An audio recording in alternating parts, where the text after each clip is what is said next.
Yo, how's it going, fellas? Even if it is for a short stream today, I think I finally made it. I've only been home for the best part of maybe half hour, 40 minutes. No, we was actually there for quite a while. Naoki Hamaguchi, the director, was also there, so we did a meet and greet. We were able to have brief discussions, questions and whatnot. Took some pictures, got some awesome signed stuff from himself. We were able to take some games and actually get them signed as well, which was really cool. It was a really good outing, but we did get to try Final Fantasy VII Remake Intergrade on the Switch 2 and the Xbox Series X, which was phenomenal. It played so well. How are we doing? Dude, it played like butter. It was full 60 FPS. There was no problems. It just played like a dream. And getting to meet the producer as well was really cool, among other things. So yeah, it was a really nice outing. As you can see, that's the Xbox dev kit, you know, the $2,000 one that people have been screaming about. Is the music too loud? Fixed. But yeah, really great stuff. I actually wanted one of the XDK is really cool, by the way. It's got like a little LCD display that actually tells you a lot of stuff on what the configuration is, so you can basically do both the Series S and the Series X. Really cool stuff. I love the design as well. It also almost reminds me of the Xbox One Scorpio. My son was to the left of me over here. He just didn't want to appear in the picture.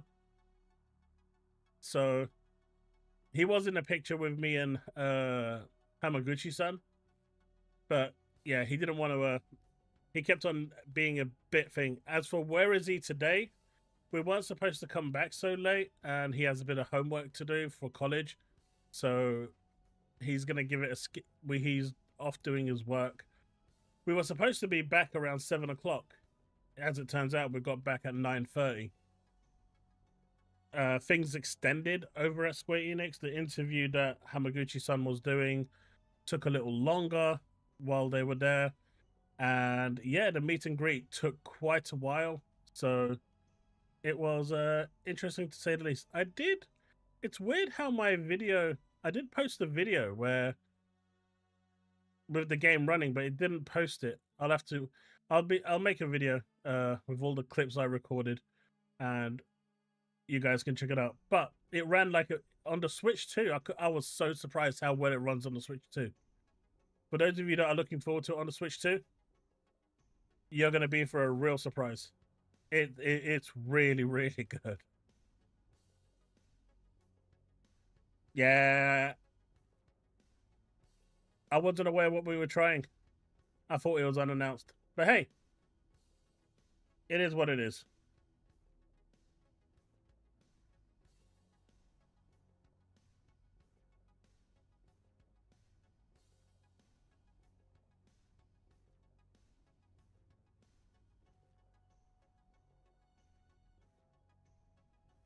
Steve is going to be over the moon for sure.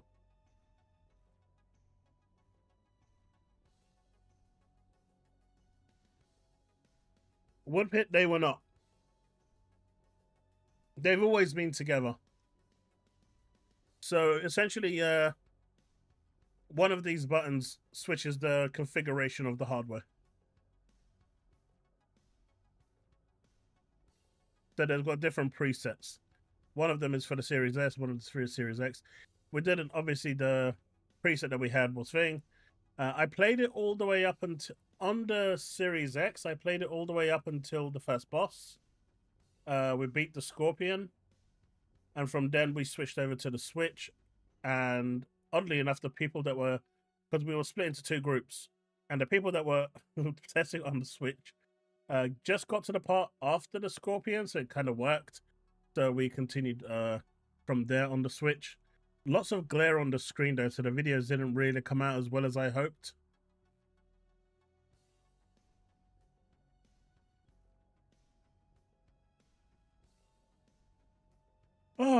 But yeah, I do apologize for being late today. I did say I was going to be late. I didn't think I'd be this late though.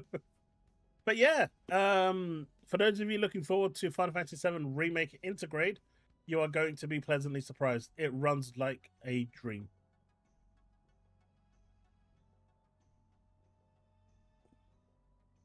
Anime compilations is perfect.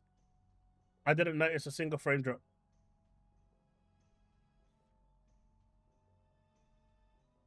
Fallout 4 is going to Switch 2? No way! Dude, with what Square Enix did with the Intergrade on the Switch 2, that little machine is quite powerful now that people are utilizing DLSS. I was actually really impressed. Hey, but I did say I was going to be late, right? So, does that really count? Does it?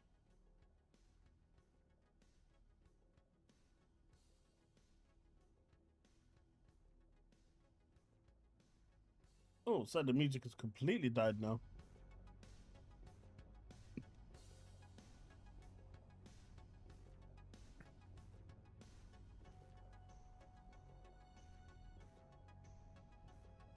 We did not. I did not get a chance to see the Series S version. It was just the Series X version and the Nintendo Switch version.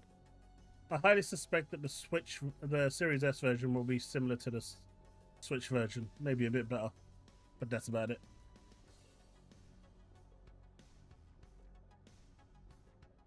But I don't see it not running 60.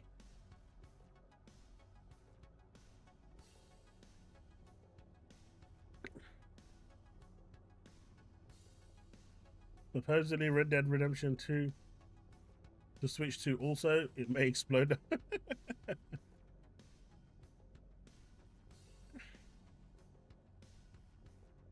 Shadows was announced for Assassin Switch 2 as well. Damn.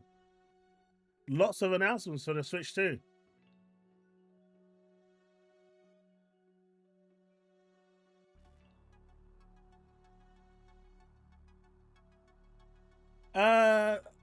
We asked a lot of questions got asked, like, is Vincent going to be playable in the third part?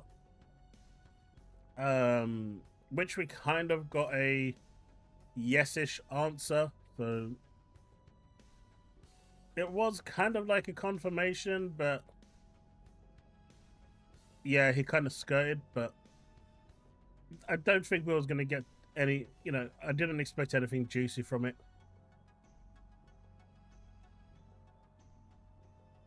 Nice anime, nice. But yeah, he was very nice. He was a very humble person. He was happy to take pictures with everyone that was there. He truly respected the people that were really enjoying the game. He wasn't one of these snobbish people. He was taking the time to listen to everyone and, answer them to the fullest extent that he could. Some people went on a kind of escapade, but yeah, it was really nice meeting him. Chaos latest sponsored by Red Bull. Man, I don't get sponsored by anyone. I wouldn't mind being sponsored by Red Bull though, considering how much I drink it. From my perspective, guys, as a person who wasn't much of a Final Fantasy fan, I got converted today. 100% the experience was 10 out of 10. Meeting the developer was it? Oh, Minix Mimi, which one? Oh, right. Deep dive.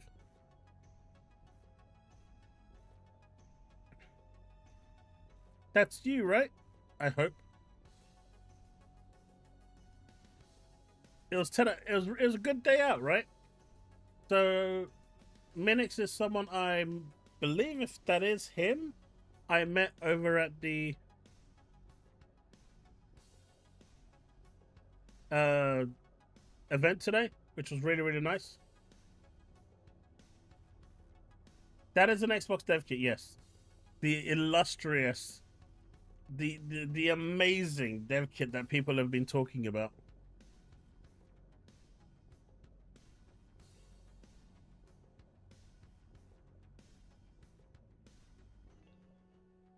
Okay, never mind. It's my son.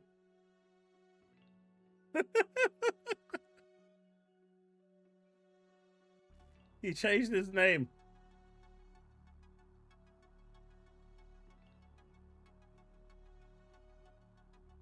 All right, time to time him out. Get back to doing your homework.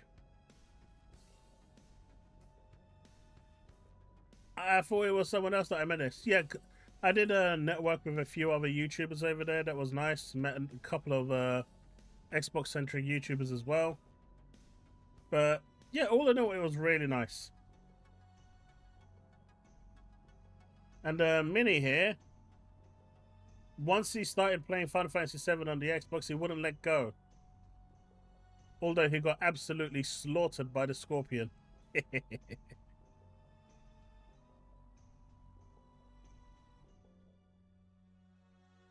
If that happened today, anime, I have been offline pretty much all day. I posted this picture and that was all I did today on social media. I do not know anything else about Amy Hood.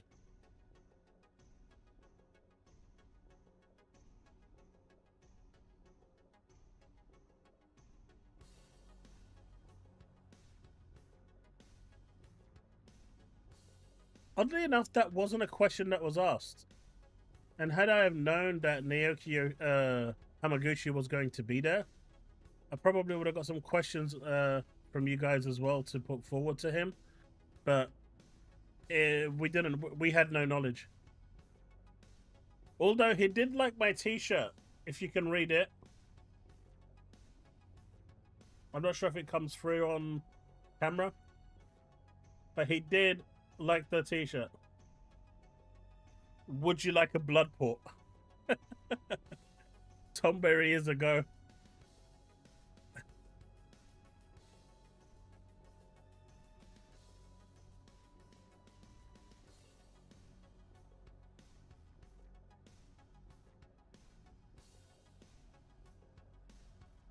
Wait, what do you mean if Chaos tries to take your place? If I ain't going, you're not going.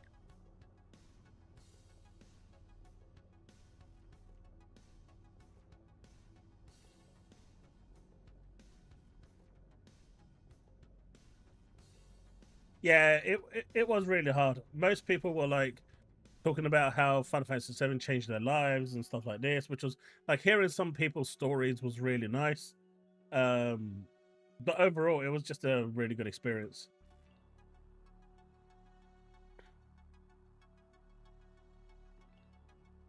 I think my printer might be alive.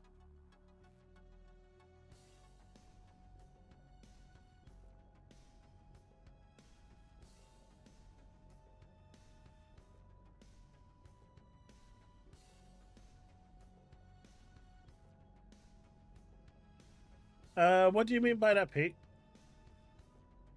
I mean, I can kind of tell you what's kind of happening, but at the same time, it would be really big spoilers for people that haven't played it. Those that are waiting to play it, so I don't want to really spoil it for other people.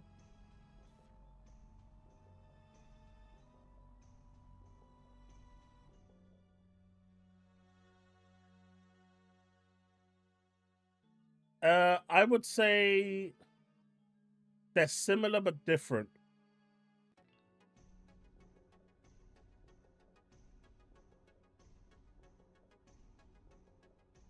They're similar until the end of part one. Yeah, it's not time travel per se, but they kind of, at the end of part one, you understand where the changes are happening. And then you start part two, which goes in a different, well, there's changes.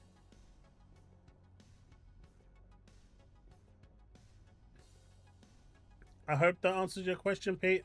I'm just trying to be. I know there's a lot of people in the chat that haven't played it, so I don't want to ruin it for them as well.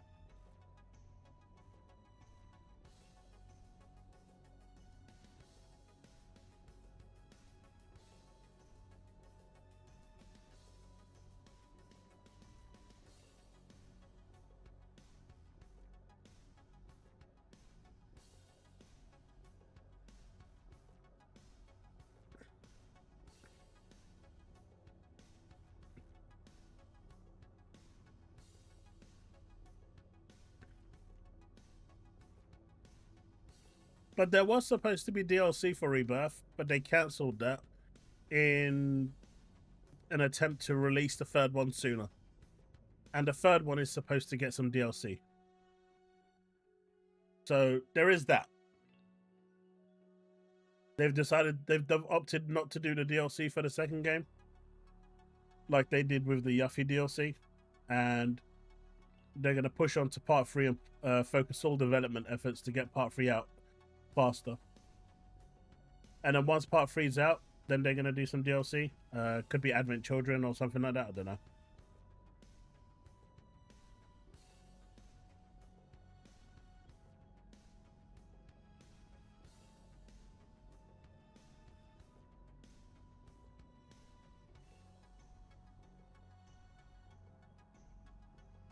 They didn't say.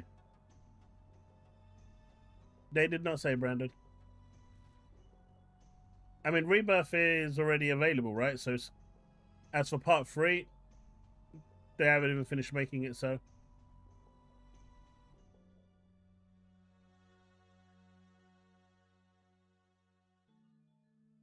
I was approached by Square Enix.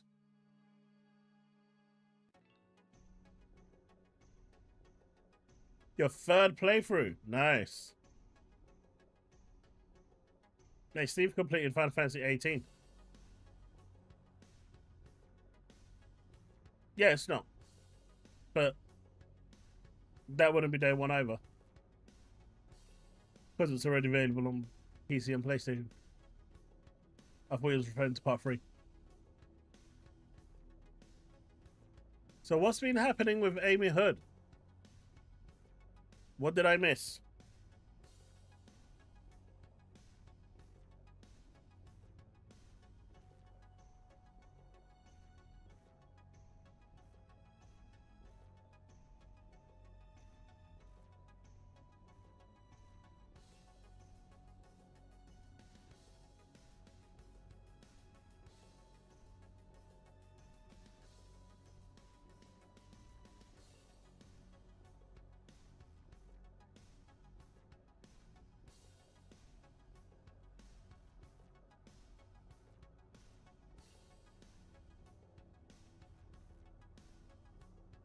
I mean, that doesn't surprise me. She's the finance person, right? She's the finance person. So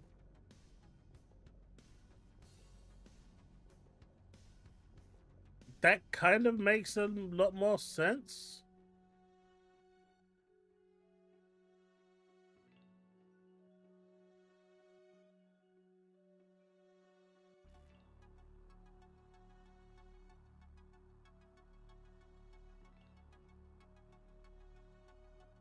She revealed she's secretly Robin Hood.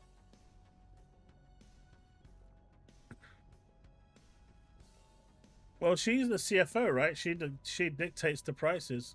There's not much else anyone can say to the CFO outside of Satya. And Satya just sees more money, which means more profits, which means more payouts for him. I mean, the guy got $96.5 million as a payout. I think he's okay. I don't think he cares about a single one of those 15,000 people that lost their jobs. I think he's at home, okay, crying into those $10 bills.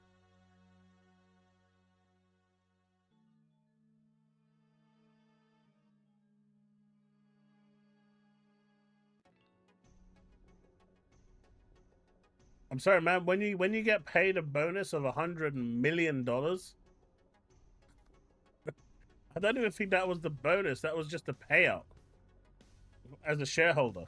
When you get paid that type of silly money, I don't think they care about anyone else.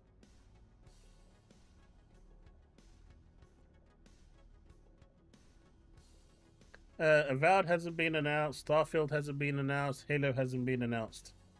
So, I mean, at least one day, eventually, they're gonna get the Halo one right. I mean, the Starfield one. Just not today.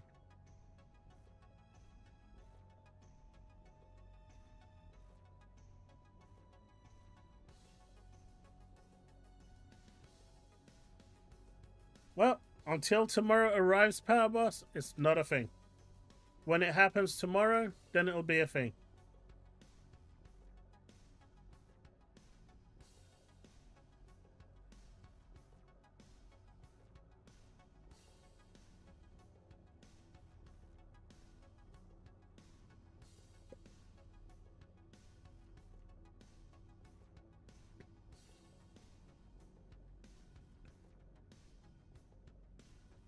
Isn't tomorrow that HCS thing regarding Halo?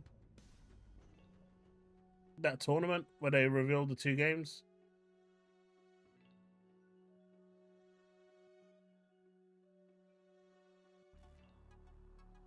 Yeah, so that there are always going to be rumors. There are always going to be people saying one thing or the other.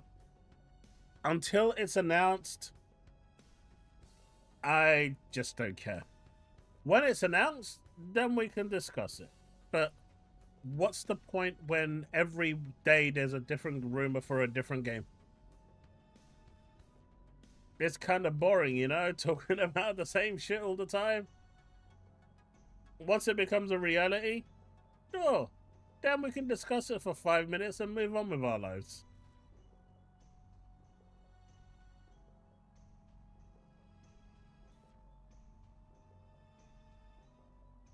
Hey, Susanna.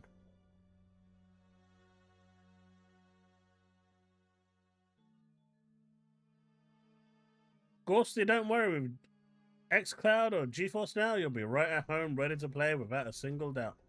Siphoning that internet as a true scouser, that's the spirit. Attaboy.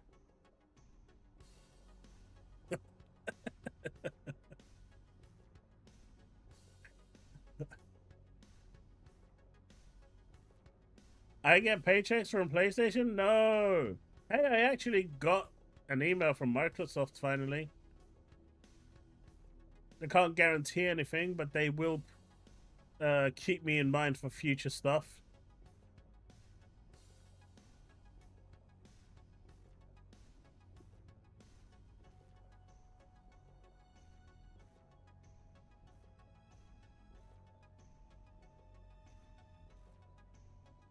I don't think Microsoft's going to bother with Infinite. Infinite doesn't make sense for them. They want to get as far away from Infinite as humanly possible. So going back to Infinite seems like a no-no. The remake is a remake, and I don't care about that.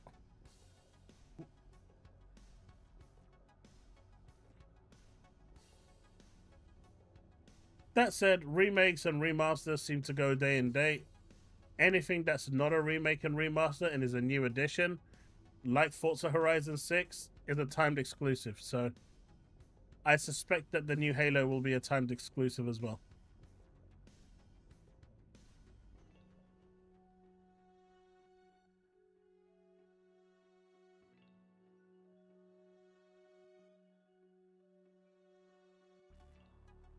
Yeah, Ninja Gaiden 4 is tough.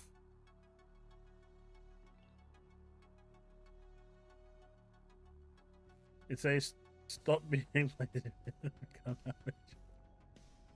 But hey, it was really cool. Like, I went there with my son today, and man, I've never seen him so energized into, like, he actually saw a gateway into, you know, the world of content creation and what it can be. It was really nice to see how interested he was in the work I'm doing now. It kind of gave him, I mean, It energized him so much that he might actually start streaming some stuff for you guys on the weekends. How crazy is that?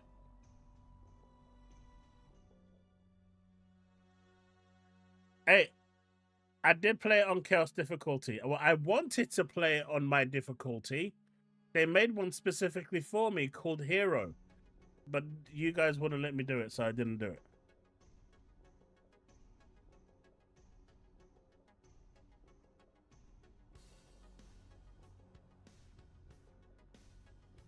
And don't you start as well, anime?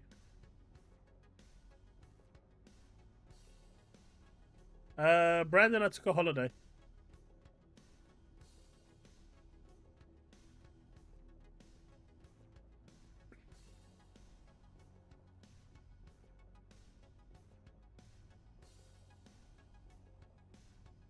Bullets, they made hero mode in thing.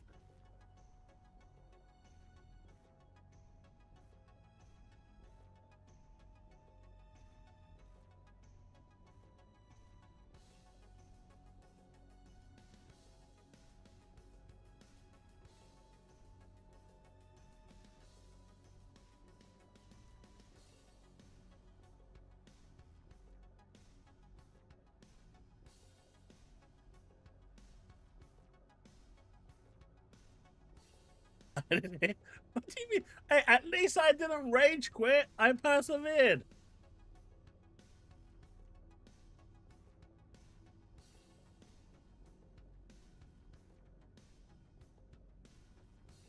I did not quit. Hey, Byron.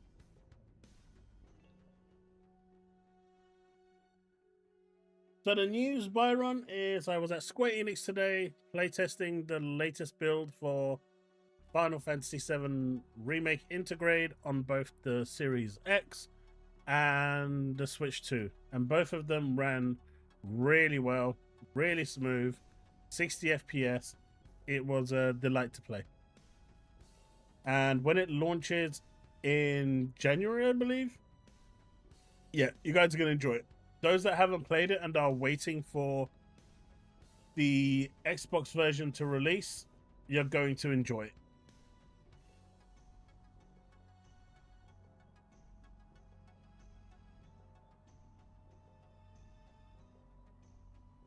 Wait. Why do I get below easy? They already made me a game mode called Hero. You could at least call it Hero by its true name.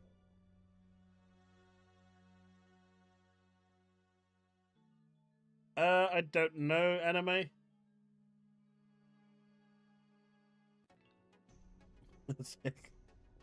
I'm going to complete it on normal, damn it.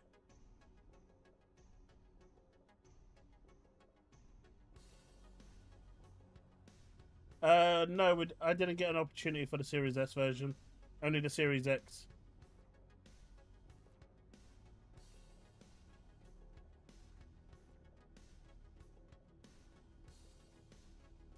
Hey, look. All I'm gonna say is, Gorsty, you might be onto something, but it still doesn't detract from the fact that I'm going to complete it, right?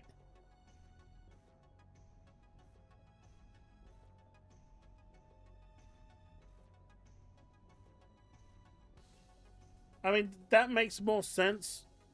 Uh, Byron, they're probably gonna leave it for the TGA awards or something.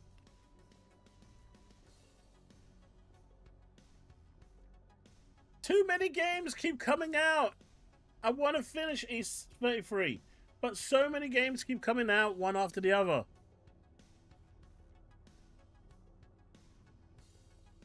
That $96.5 million. Yeah, Heatwave, I did. My guy took his money and then ran to the hills.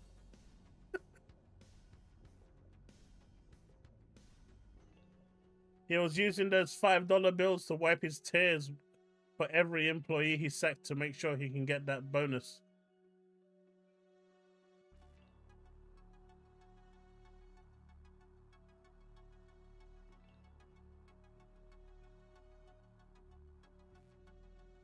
Don't forget, man, I got a full-time 9 to 5 job. I make content, I stream, and then I'm trying to find time to play some games too. I haven't spoken about the Ubisoft layoffs. I have seen those layoffs. That's kind of nasty. But actually, I don't think it's nasty. I think the way they've approached it is actually something I've seen a lot of companies doing nowadays, where they ask people if they are willing to take voluntary redundancy. And those that are, means that Ubisoft doesn't have to look so bad.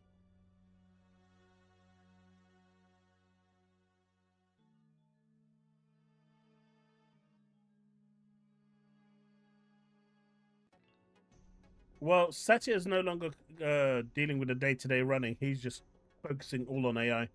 That's become his baby now, right?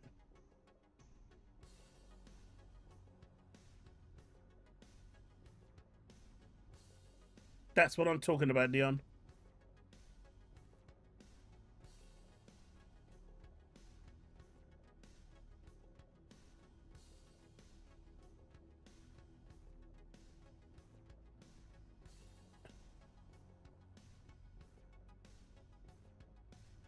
Heatwave, I'm not sure if there's going to be more layoffs, but it's January, so I expect there to be layoffs. But again, it won't just be Microsoft that does this. It happens every year for all industries. January, February. Because, you know, during the Christmas period, they bring in an influx of people to meet demand, and then they let them go. Final Fantasy X did get a remaster. Not that long ago, actually.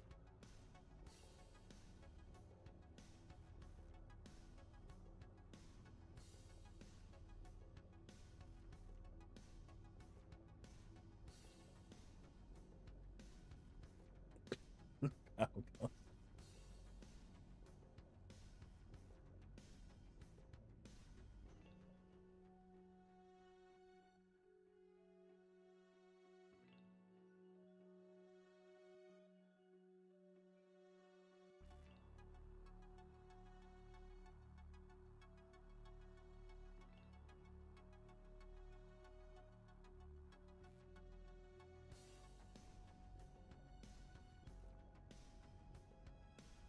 Why? What did Max say?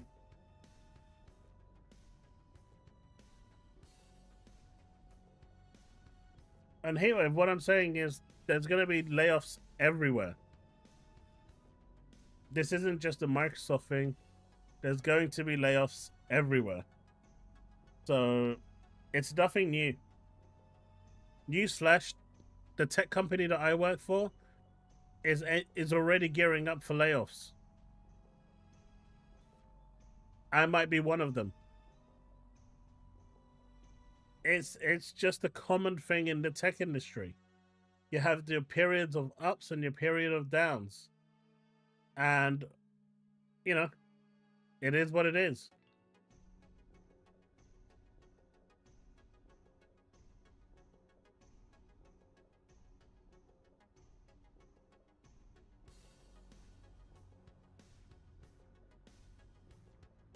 I mean, that's not entirely true.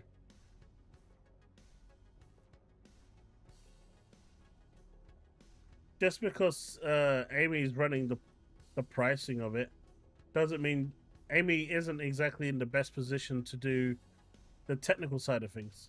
Neither is Tim Stewart. Their experiences and specialties and fortes are in different areas, so it wouldn't make sense for them to do the runnings of looking after the studios because they wouldn't know the first thing of what to do. Different skill sets, man.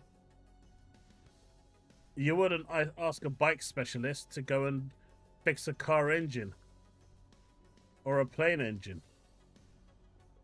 It's different skill sets. So unless they've got someone else in the background, that's different. But it's not going to be run by Amy or Stewart. That much is evident.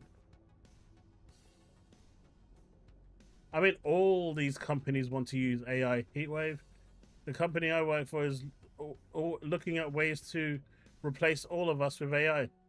I mean, the CEO openly told us that that's what they're doing. They even showed us a forecast over the next 3 years of how they're looking to make money. And if you look at the number of employees employed, year one was a figure, year two was 300 or 400 less, year three was 500 less. So, yeah, that's how they're making their money and how they're going into the black from the red, by letting people go. It's nothing new. You know, the tech industry is volatile like that. It's not the safest place to work right now, especially with all the changes in AI. It's just not the most, the safest place to work. Like I said, everyone is looking at this as just a Microsoft problem. It's not. It's a global problem.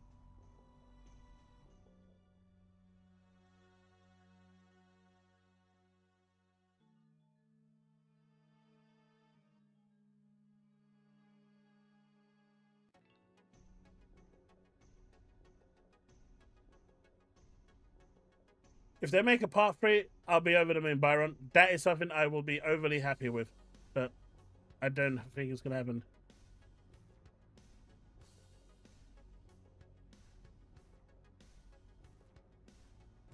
In the UK, it depends. If you're on probation, they can just let you go straight away.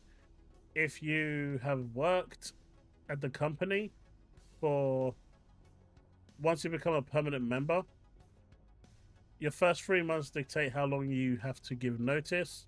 But after 3 months, then it's technically you need to give them 3 months. Even if you've worked there for 2 years, you need to give them 3 months notice. Now, if you hold a more senior position that has a lot more responsibilities, then you could be required to provide up to 6 months or even a year's notice. It just depends on who it is, the circumstances, and where it's at. But for regular people like me, if I wanted to leave, I have to give 3 months notice. If they want to get rid of me, what they do is they come and say, look, we don't need you anymore, so we're going to give you a package and we're going to make it very lucrative for you so you can leave now and not cause any trouble. And so they'll add like an extra 10 grand on that and part ways on good terms. And so you immediately leave. They don't generally keep you there. Unless they're making you redundant, then they don't really have to give you any notice anyway.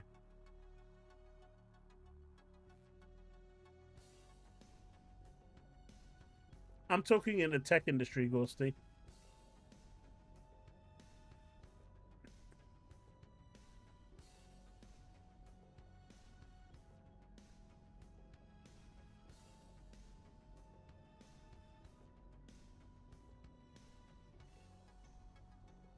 But yeah, it very rarely you very rarely need to give up to 3 months notice. Like in my contract, it still says 1 month, and they never updated it, and I'm not telling them. So if I need to go, I just need to give 1 month's notice as per my contract, and I'm out of it.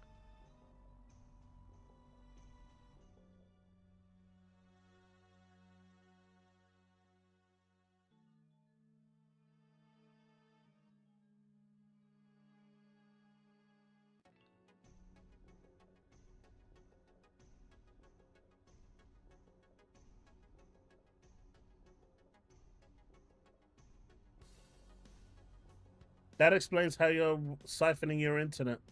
I knew there was a catch to it. I knew it. I knew it. I knew you saying you wanted to pay for it was too good to be true. I just knew it, man. I knew there had to be a catch. I just knew it.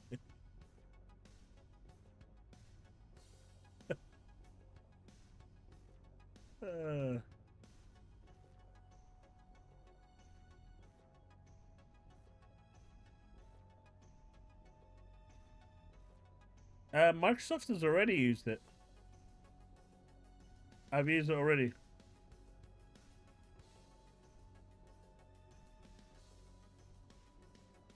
Uh, in Japan, it's really hard to fire people.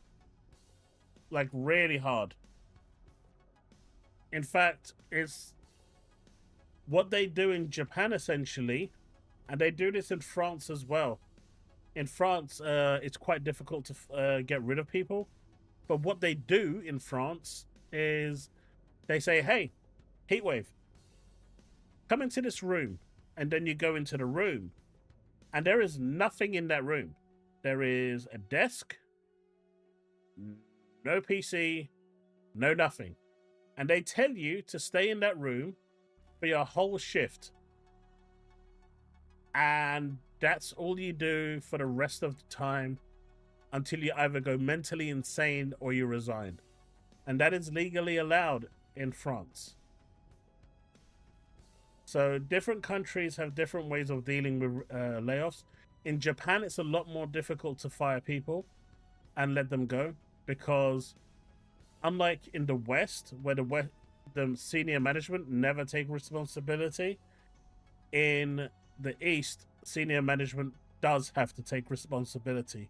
And that is why when that CEO, I can't remember his name in Japan, for Nintendo, when he took a pay cut, he didn't take that pay cut because he wanted to. It was because he was legally bound to take it. But the media won't tell you that. The media will turn around and say, hey, look at this Nintendo guy. Look how good he is by taking that pay cut. The West would never, but in reality, he didn't have a choice and he had to take that pay cut.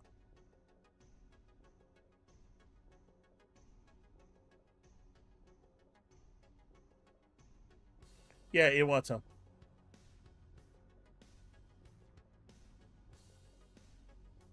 Ghosty, the amount of people that actually go mentally insane is crazy.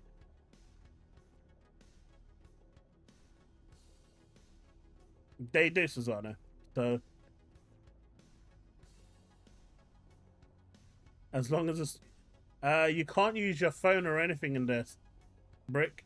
You're not allowed to take any technology into that room. Literally, it's just you and your desk and some paper, and that's it.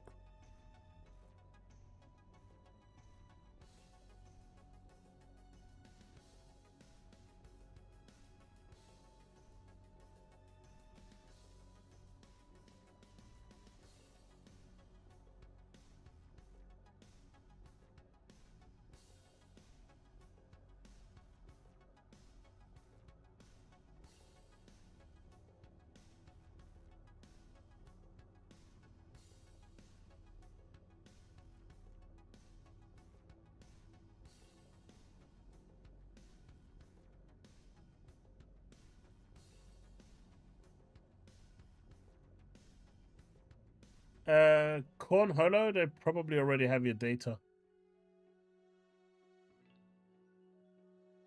For most people, they already have your data.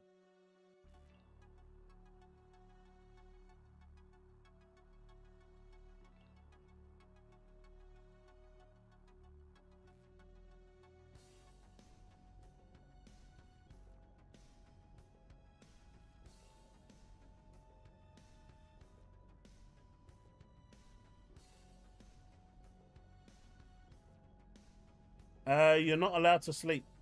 There will be someone coming in periodically checking on you, so you can't sleep. You have to stay awake and be alert at all times. And they come in at random intervals to make sure you're not sleeping. If you're sleeping, then it's disciplinary.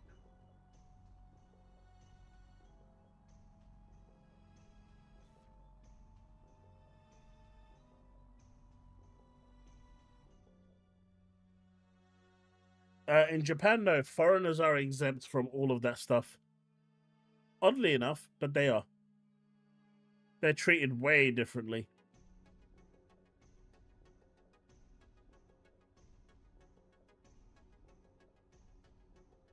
Yeah, it's just the automated thing, right?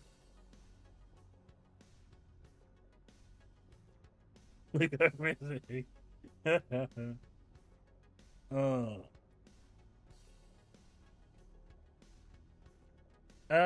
In most places you'd get sued, Woodpit, but not France, because human rights, yo.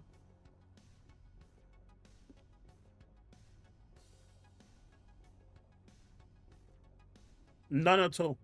I only, like I said, my gameplay was up until on the Xbox to the Scorpion, zero problems whatsoever. Cutscenes were smooth. Everything was fine. And on the Switch, outside of the really nasty glare on the screen, which is really, really annoying, the Switch 2 was really nice. I was genuinely impressed with how good it ran on the Switch 2.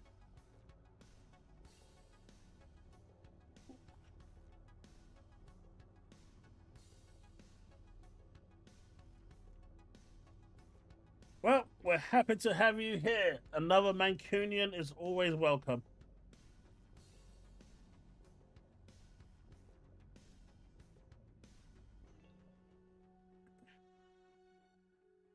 Yeah, there was like no issues, dude. Like it ran like butter.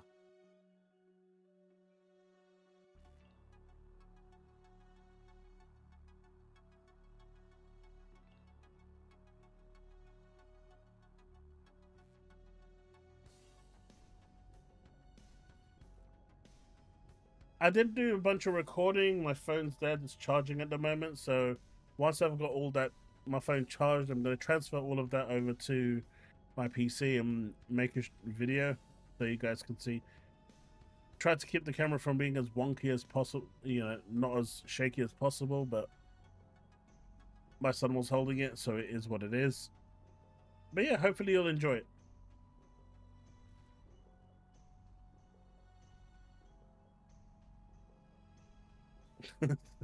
Great security work there, Ghosty.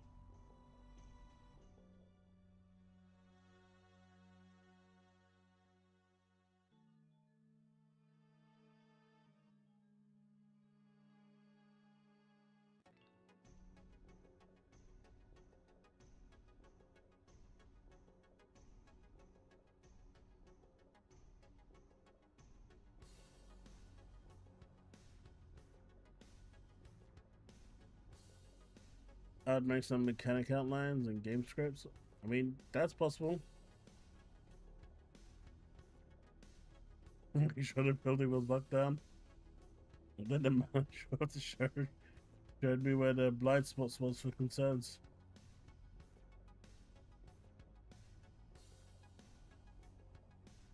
But what about all this commotion over the um dev kits, as you can see on screen, getting increased by $500 and still being cheaper than the PlayStation one, mind you? But can you actually believe how much crap came out of these people's mouths? It was unbelievable, man.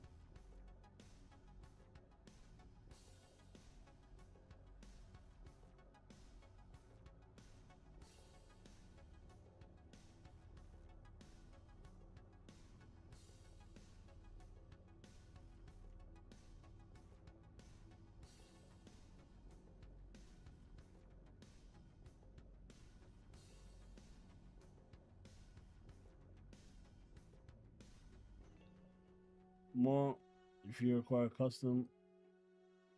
But man, the ROG Ally X is still the Xbox Ally X is still sold out in the UK, man. It did not come back in stock. In fact, in the UK, you cannot buy it until 2026 now. In fact, they don't even give you a date now in 2026. They just say register your interest. Shit cannot be found in the UK.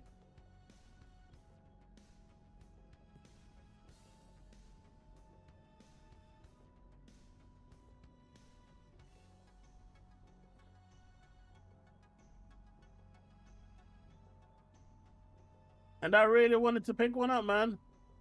Run it through its, you know, do my own little testing. See what I can get out of it. But no. On a bright note, the scalpers who did pick them up are stuck with it because no one else is going to buy it off them.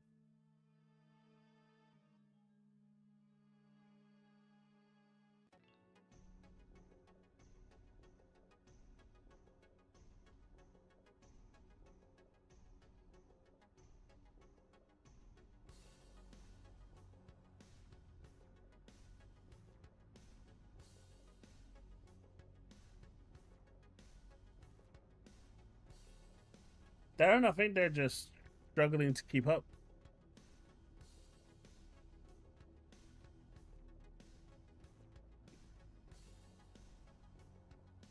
We don't know.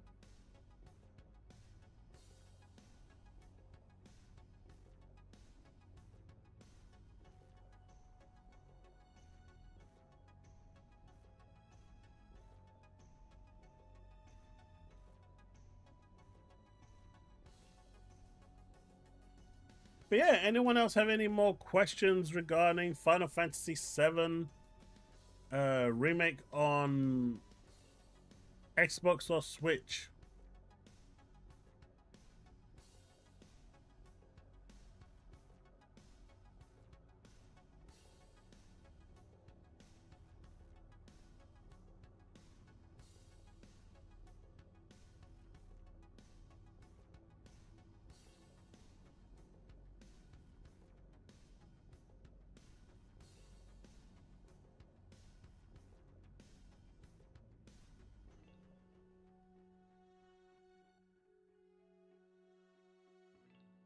CEX has a white one for £500. Hey, that's retail value. I pay second hand for retail value, and no one wants the white one. Do we know anything about transferring from Remake to Rebirth when Xbox releases? It's probably going to mirror whatever the PlayStation one did.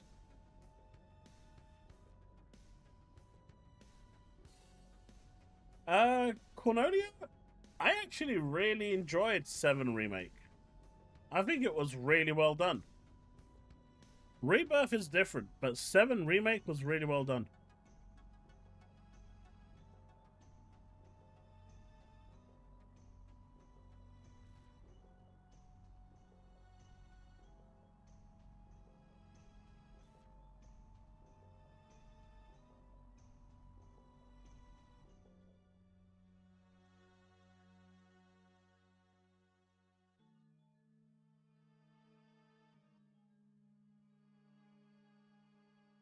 Yeah, but those pre-order bonuses didn't really have to do anything, right? I'm talking about your saves transferring.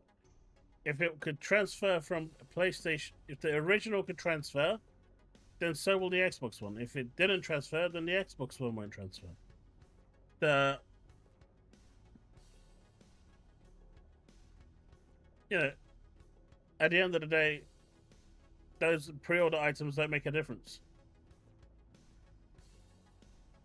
It didn't, then it's not going to do the same for this one.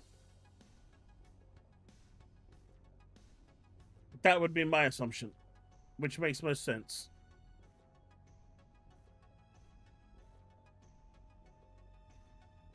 It will be, Darren. It will be.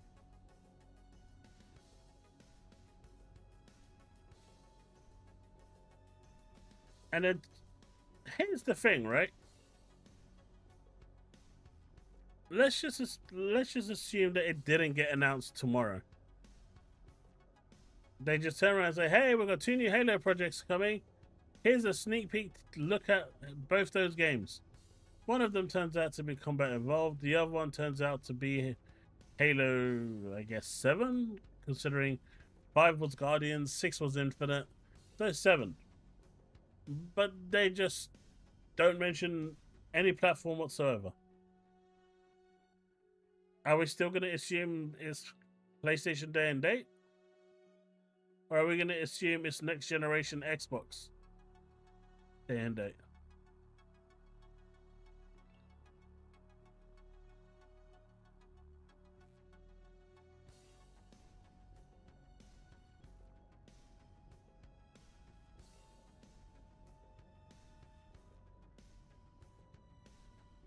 Yeah, that was on offer. That was actually available today for playtest, but they urged us not to do that.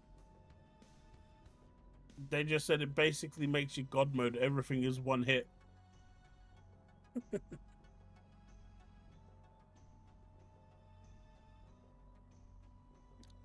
Everything is going to be timed now.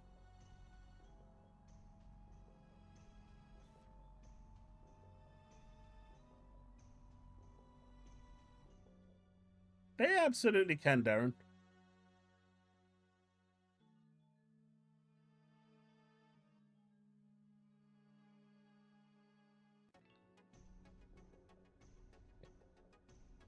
Wasn't there an Idea Xbox presentation today? Oh, am I remembering? Am I thinking wrong?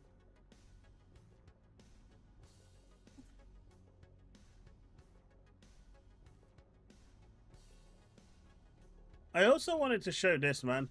This is crazy. This is crazy, folks.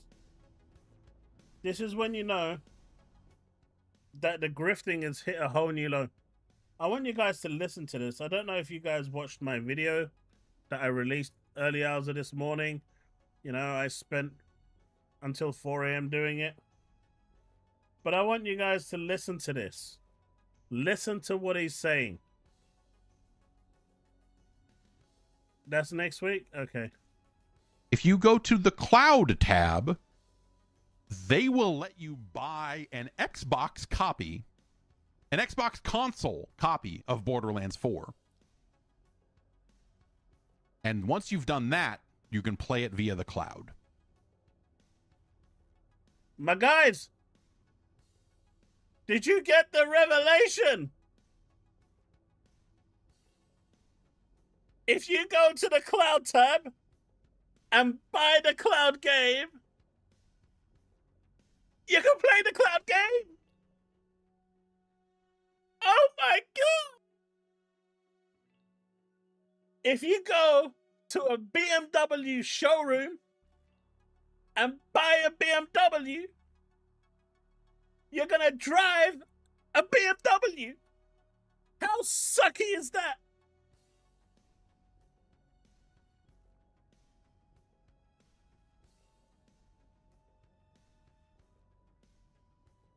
Did you know that if you walk into an Apple store and you buy an Apple product, you walk out with an Apple product?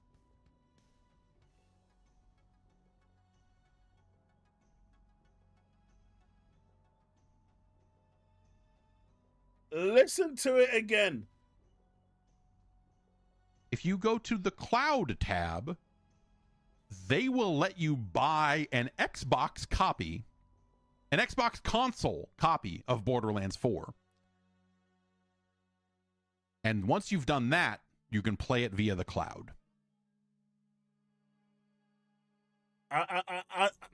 Guys, the revelation is it's uncontrollable.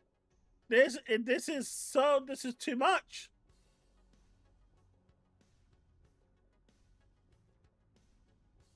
This is too much. Like the revelation. Oh my god! If you go to the cloud tab and buy a cloud game, you can only play it via the cloud. Oh my god! What is? And he's upset about this. And what makes it better, right? What makes it better is that Oliver Darko, the guy that just cannot catch a break with a good take, thinks that this is a gotcha moment. He believes that this is the gotcha moment that the gods of Olympus have bestowed upon him. While in reality, the gods of Olympus threw him so much good takes that it just went straight past his head, straight past him. And this was the bad take that he decided to latch onto.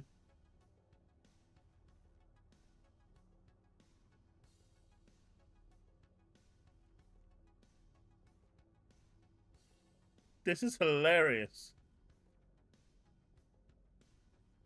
Look, Laura Fry is pissed off because she wanted equal pay and she didn't get it, so she left, right? She was passed up for a promotion as well at Microsoft for another guy who, you know, in fairness to her, she probably should have got the promotion from what I understand, but she was passed up for another dude and she left as a disgruntled employee. She will always be upset with Xbox. She is always going to have it in for Xbox because of the way they did her dirty. Regardless of what happens, her testimony can never be taken on good faith because she has so much bad blood with the way she feels about Xbox. She's just tainted. She's used goods and she doesn't like it. And The moment she gets out the, the opportunity arises for Xbox bad, she is going to be their center stage because of how they treated her. That's the reality. Whether you guys, whether people want to accept that or not is irrelevant. That's the reality. She got passed up for a promotion, and so she left. She felt she was hard done by, and it wasn't fair, and so she left. And she left in a very, very sad mood. Who is this in the video? Jeff Gertzman, whoever that is.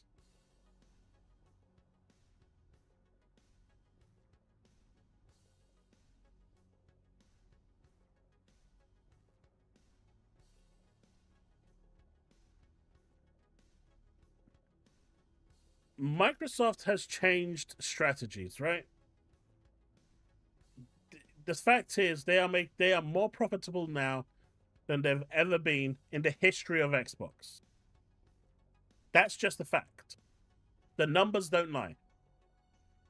They are more profitable now than they've ever been under anyone. That includes Laura Freya.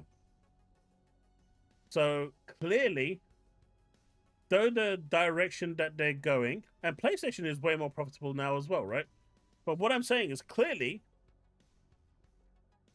the direction that they're going in, some players may not agree with it. In fact, a lot of players and the community might not agree with it. But the shareholders agree with it. And that's all that matters.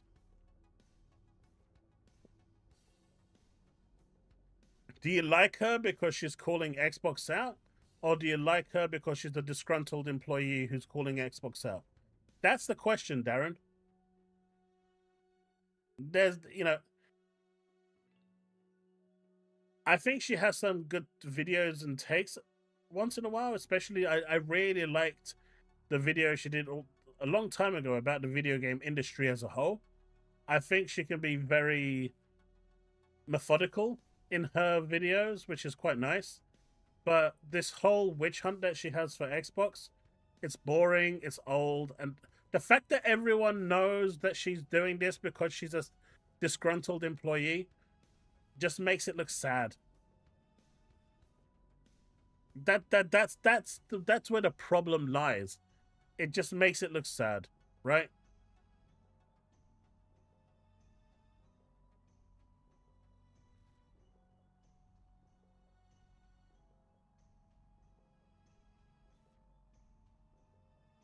Gorsty, 100%, man. 100%.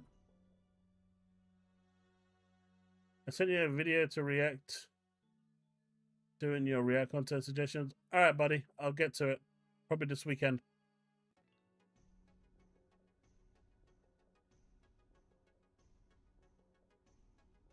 Mike Ibarra is another washed out has-been, right? He's just trying to stay relevant at this point. He hasn't done anything that is successful in the last 3 to 5 years.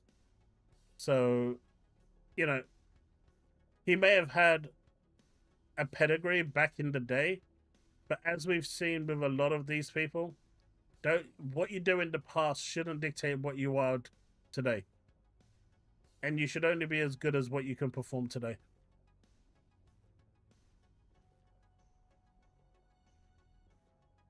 It doesn't upset me at all, Darren. That's not the question I asked you. You're skirting the question. Don't skirt the question. I asked you a very direct question. You're skirting it. You're avoiding answering, and that tells me a lot.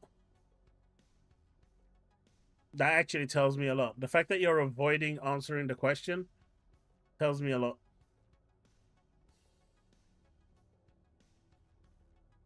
Like, I could have made the greatest, like David Jaffe made, God of War 1 to 3, and he was hailed as an all-time hero. Nowadays, everyone is saying he's a washed-up has-been. No one wants him to develop any games or anything anymore. You're only as good as what you make today.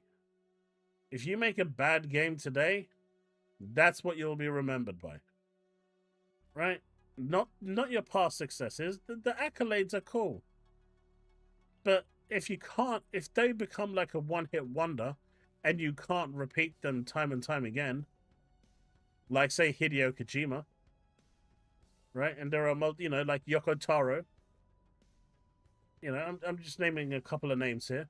Who, if Yoko Taro made another game again, I guarantee it's going to be a gangbuster. At that point, that's why you see, like in football, managers retire when they hit their peak because they know, like Sir Alex Ferguson. He retired that season because he knew that was it. That was all he could do. From that point on, it was going to be downhill. He perfectly knew that, so he ended it on a high. And that was it.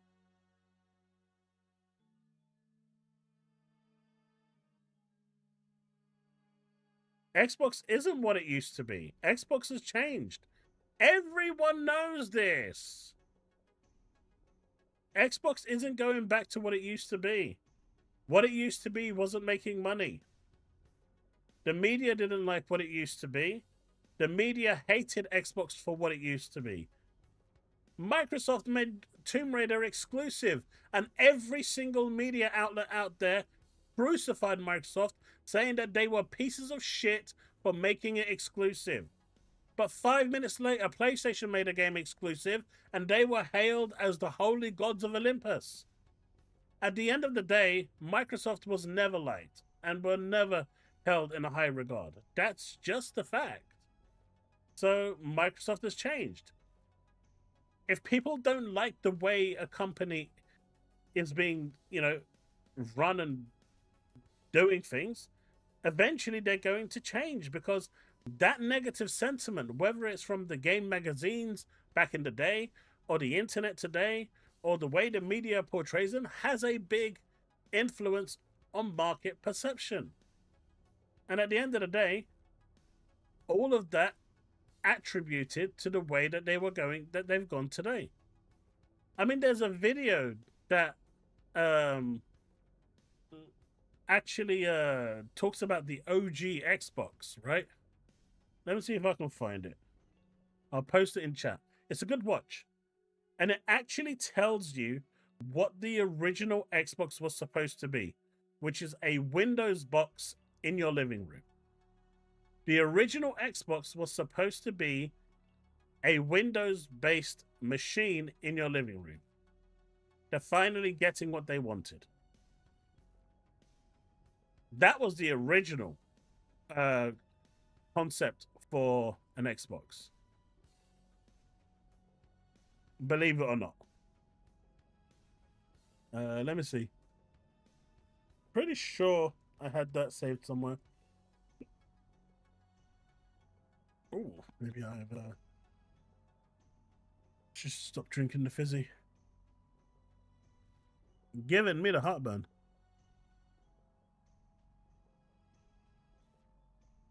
Give me a second. Let me see if I can find a video. It's a really good read, watch. I really enjoyed it.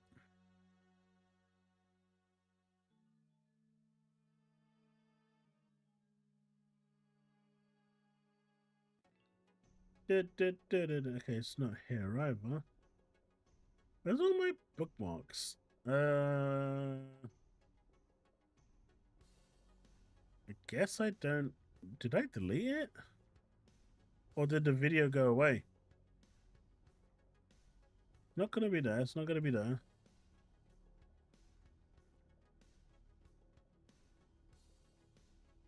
It's not there. I thought it would have been under here, but it turns out it's not.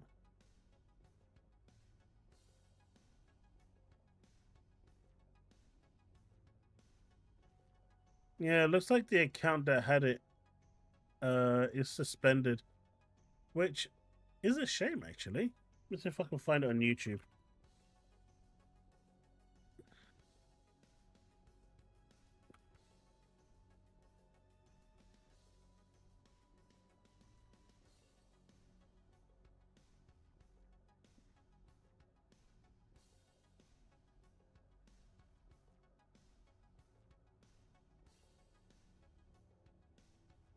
Is this it?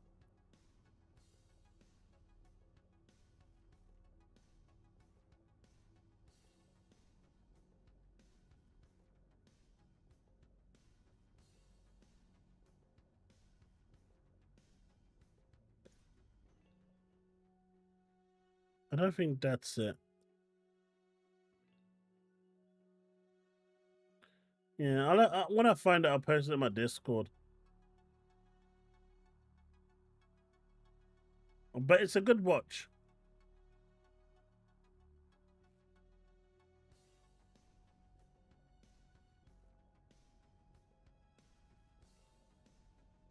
Mate, none of these companies care an ounce about what we think, mate. They're gonna do what they want and make as much money as they want. None of these companies care an iota of what we think. If they did, they wouldn't do half the stuff that they're doing. I think we all know this, right?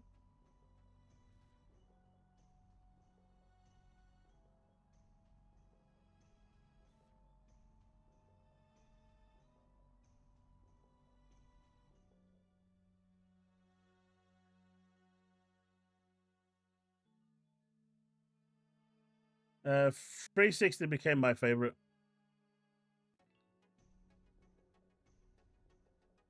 Problem with Final Fantasy 11 on the 360 was that you couldn't do Besieged and Acturgan without it crashing.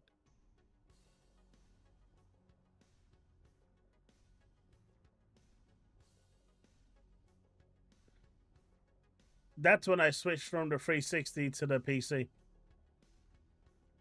Because every time I tried to do Besieged and Acturgan, it just wouldn't let you do it. And that's how you know I've been playing Final Fantasy 11 for a long time.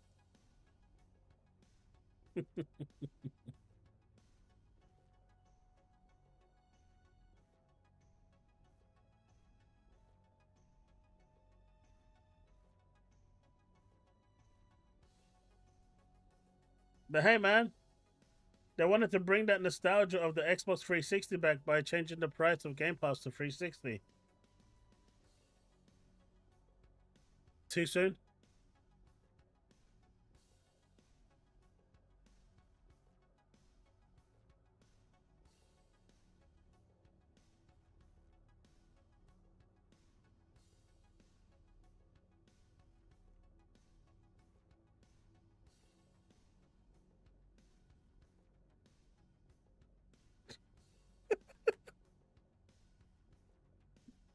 What? I didn't say anything, man. Come on.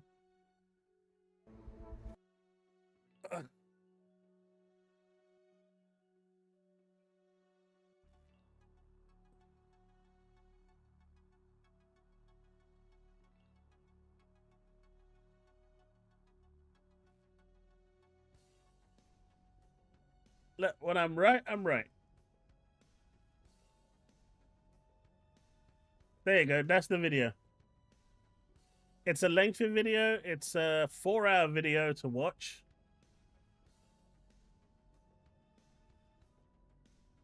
And look, it was right on the money. It's a 4-hour video, which is quite long, right? It is quite long. But if we just watch the first 5 minutes, it will kind of explain a lot.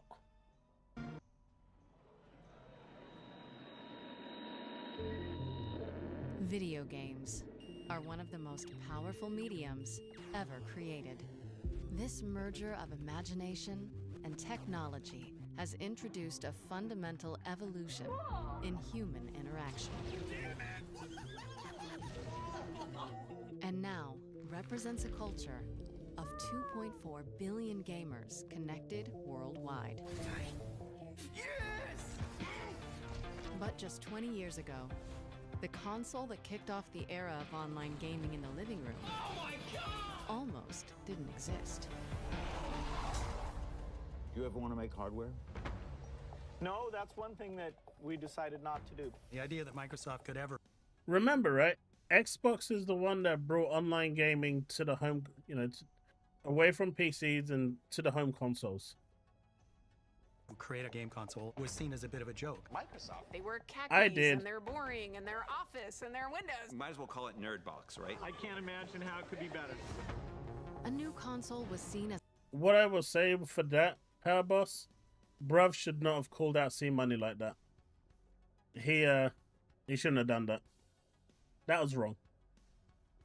Regardless of how people feel about C Money, the guy is pure green, and whether I agree with him or not is irrelevant. There's a certain modicum that you don't cross. I just think that what he did on that show especially was just wrong.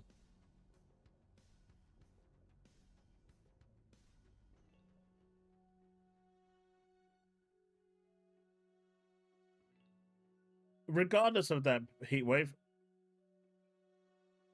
you're there to talk about how you are, you know, Puerto Rico invited him to debate. You don't bring other people into the conversation, especially talking behind their back. You just don't do that. It's just not right.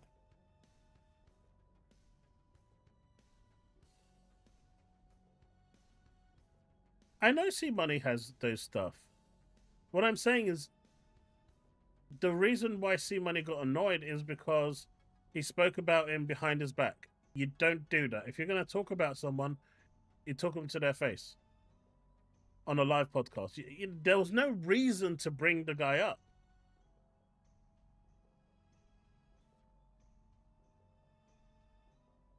Dude, there are a bunch of people on PlayStation side who, no matter how good a game is on Xbox, will say it's shit. And then there is a bunch of people on the Xbox side where no matter how good that PlayStation game is, will say it's shit. They exist on both sides. To say that they don't is being disingenuous. However, when it comes to a debate, you should not take other people's names. If you have to rely on shitting on someone else in order to get your view across, then in my eyes, you've already lost that debate. Right? It's just bad form. You don't do it. It doesn't matter what happens. You just don't do it. It's just bad form. To me, it's just disrespectful. But hey, what do I know? Of course it is Heatwave. But what I'm saying is, you're in a debate, you debate it yourself. You don't use other people as an example or excuse to propagate and give yourself an upper leg. You should be able to stand on your own 2 feet. And that is why, C Money got annoyed. And I would be annoyed if he used my name. Because I'm not there to be able to defend my point.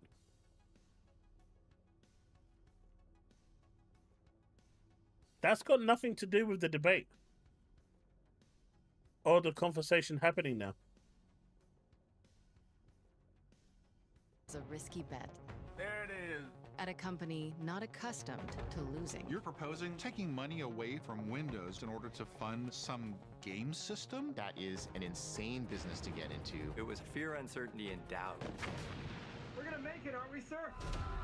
This is the story of how a passionate group of gamers forever changed the course of a corporate titan. Man, I remember those days. And this is something that the current generation will never experience. The joy of that launch night of games consoles. Everything's just delivered to your home now. They saw the future. Broadband internet to the television set. Like, you can do that? And then Bill says, we should do this. We should let these guys do this. And the journey to get that controller into our hands. This thing is going to be the most badass thing you can imagine. Fire at will! Think about the way you could tell stories with that. No matter where you are in the world, we can all be part of one bigger community. We need this. This is like the hotline for us. You take it for granted now, but back then this was like science fiction. We weren't sure how we were gonna do it. Xbox, watch TV.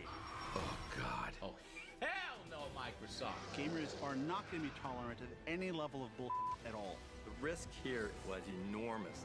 You're always just one catastrophic bug away from not making it. I remember thinking, hey, maybe we're in over our heads.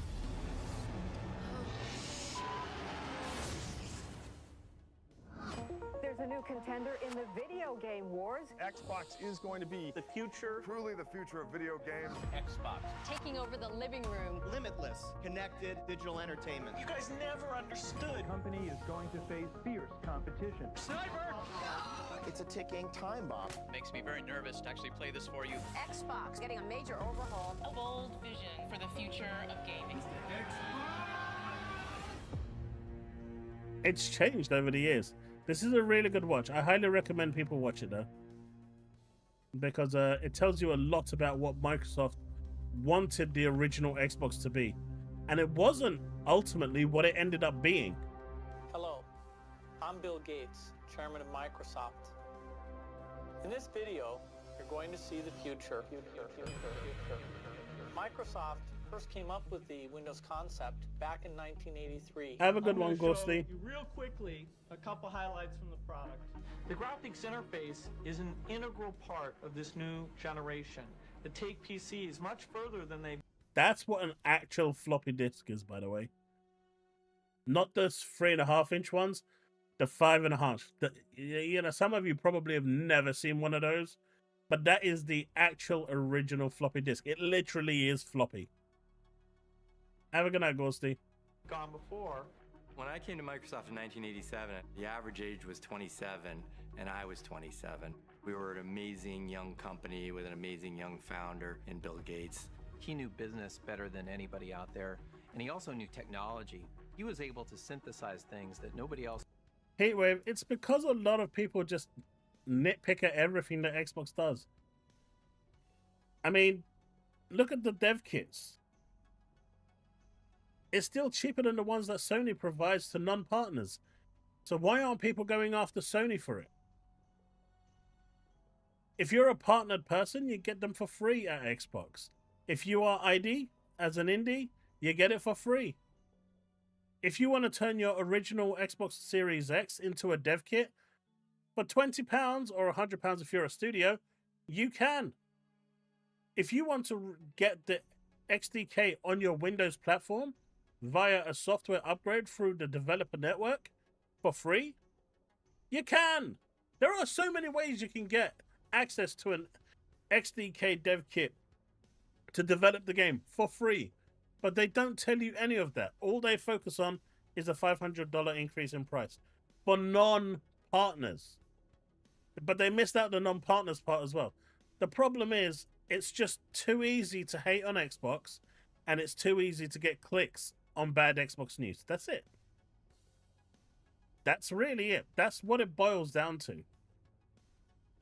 In the industry could. It was incredibly fast moving. It was the kind of place where people didn't hold back. For someone who just wanted to really let loose and grow and learn, it was an amazing place. Bill Gates and the team back then were the disruptors, which was exciting and palpable. We just thought of ourselves kind of the rebels, kind of, you know, where the big companies like IBM were these huge companies, but we were this little rebel group. And let's look at it realistically.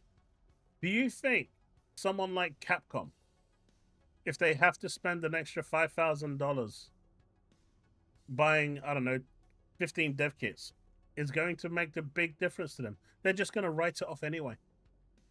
It's going to be a complete tax write-off for them. In some regard, it's probably better off. What I'm saying is it's clearly not the end of times like it was made out to be over the last few days. But here we are with people going completely out of their way to ridicule it because it gets views and it gets clicks.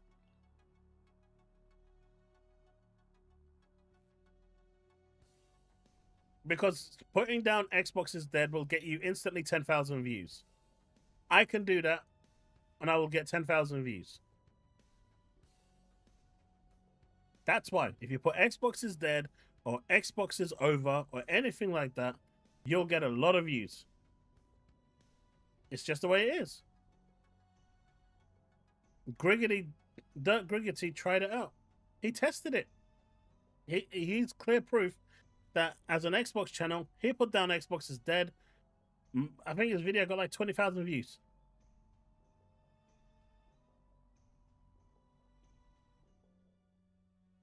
They were talking about how Battlefield 6 killed Call of Duty. Yeah, Call of Duty is #1 in all the charts, and Battlefield 6 didn't even chart. Oh well. Of hackers, you know, doing this cool work. I'm very optimistic about where we're going. But that really changed in '95. Windows 95 has taken over computer stores. They were online in the middle of the night. 95, man. Computer users packed into stores dying to get their hands on one. When Windows 95 launched, it was like a coming out party for the whole company. Microsoft made a thing that everybody in the world wanted. It was like air to me. It just was. It existed and you needed it. Today's world, you can't make it without a computer. It has thousands of programs that some of us may need. I can run 3 or 4. So you're still seeing the Xbox as what it was, Heatwave. It's not that anymore. That is no longer the Xbox we have today. And people just need to move past that perception. 95 was a good year. 97 was good too. Windows ME was not a good thing. No, 98 was the one that blue screened, right?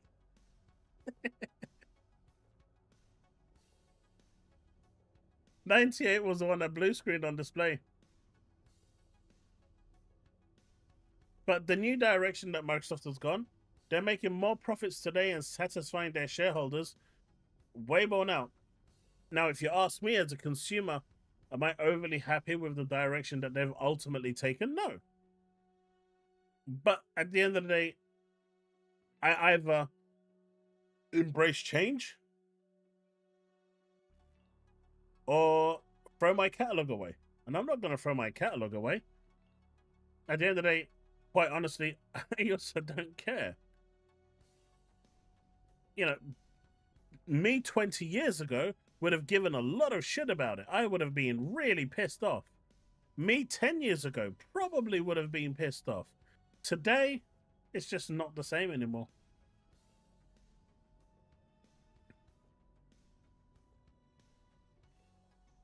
But again, that's not entirely true because the original Xbox and the 360 were successful.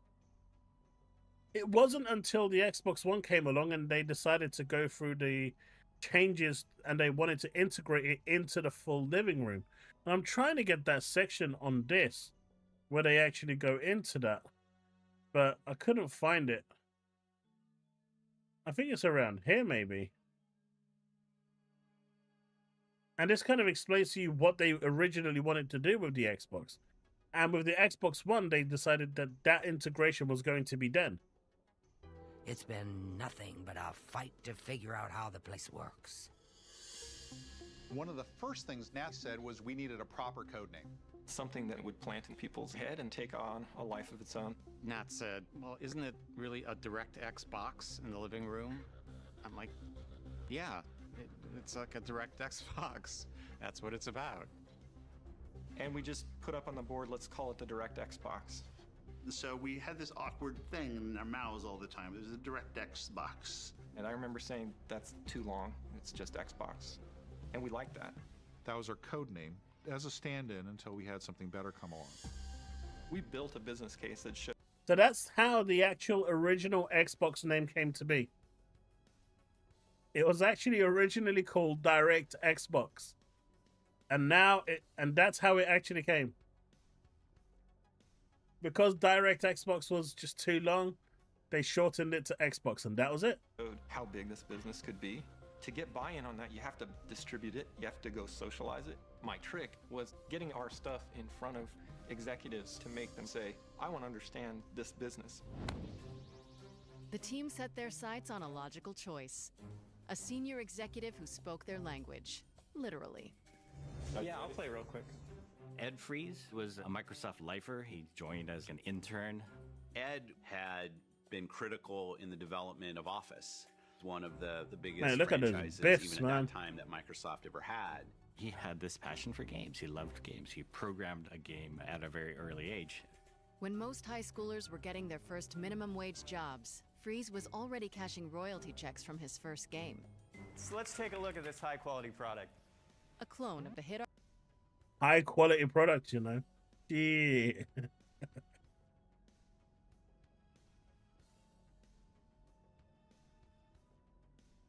I mean, Don Matrix's vision for Xbox One is the vision we have today. If you take what Don Matrix said about the Xbox One, everyone is doing the same thing with their PS5 and the Xbox 3 Series X today. He was talking about how he wanted it, you know, to be the center of the living room, whether you can watch your HBO, your Sky, your YouTube, and whatever. It was going to be your box to do everything. Fast forward to the PS5 and the Series consoles. We are doing exactly the same thing with those consoles. Loads of people are doing the exact same thing with those consoles that Don Matrix said. The problem was, Don was just too early with that idea. The world was not ready for it. It was too big of a change.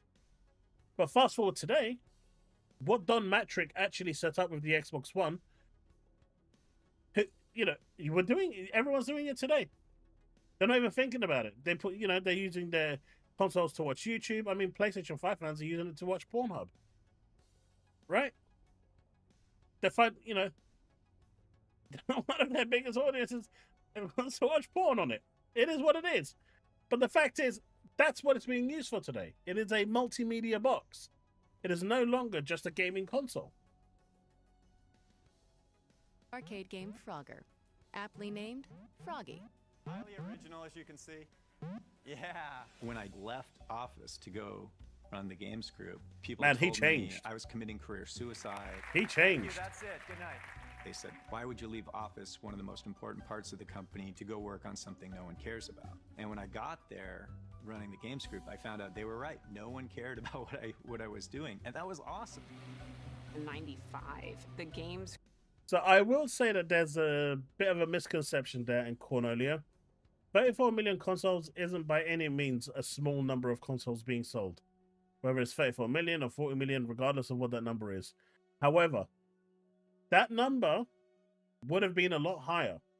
Just like the PlayStation 5 number would have been a lot higher if the PS4 and the Xbox One couldn't play the series games.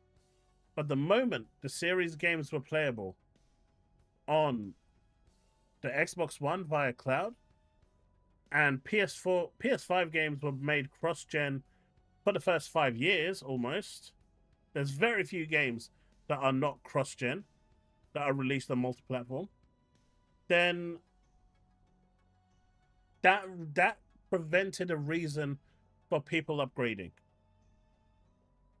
If people had to upgrade in order to play the next generation games, they would have upgraded.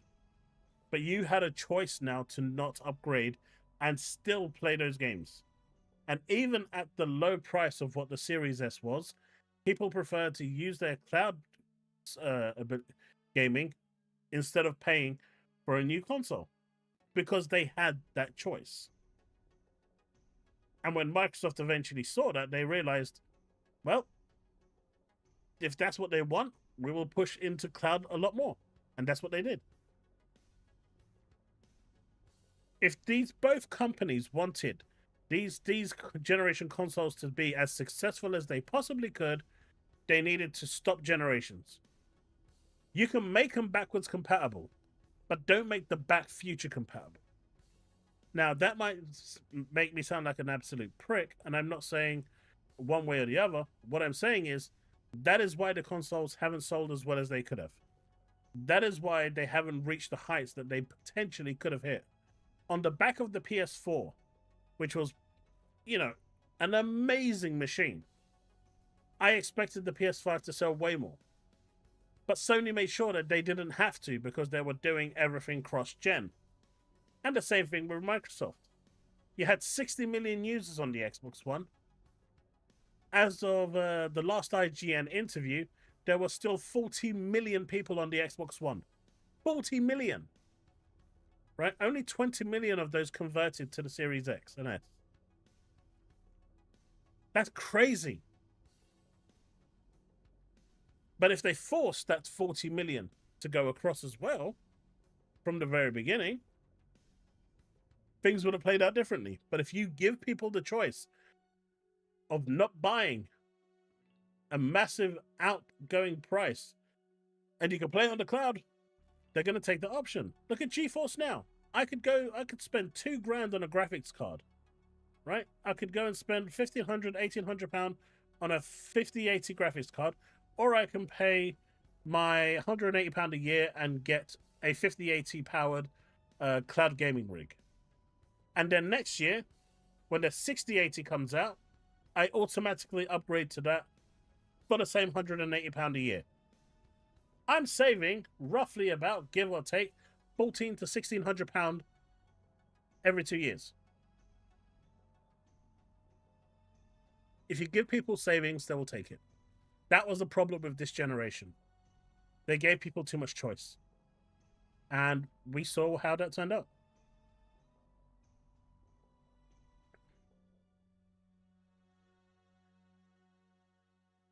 But they don't have to upgrade. Heatwave. You're not understanding. You do not have to upgrade to play those games.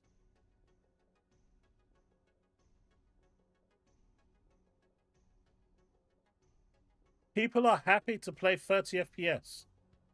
Believe it or not, they are.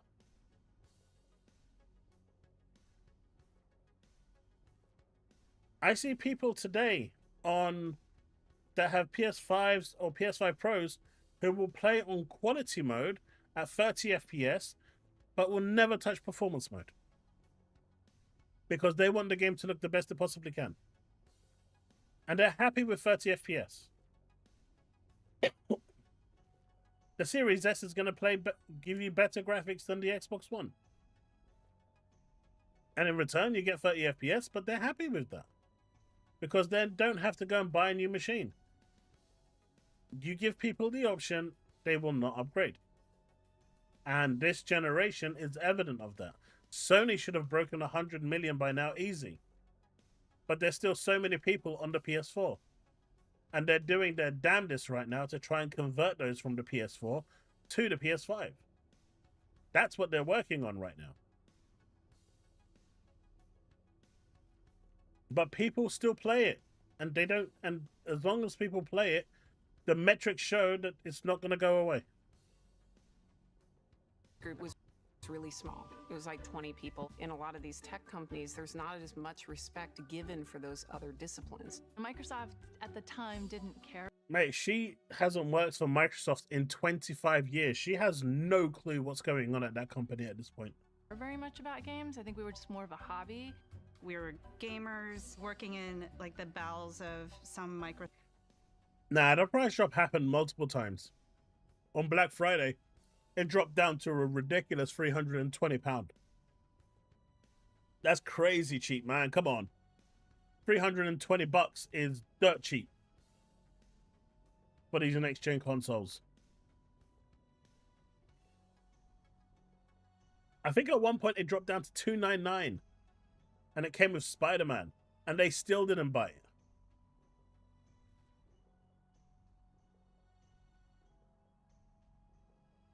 Microsoft corporate building. Our goal at the time was to push Windows as a gaming platform. I always felt like I was doing underdog stuff in PC games. You know, it was obvious. We didn't really know games, otherwise we wouldn't have had to put it on our shirt, you know what I mean? Choose. But after a couple of years, we launched Age of Empires. It was kind of crazy. But yeah, check out this video. It tells you a lot. It tells you a lot. I like this video. It took me a while to watch it because it is 4 hours long. I'm not going to play it all now. But definitely a good video.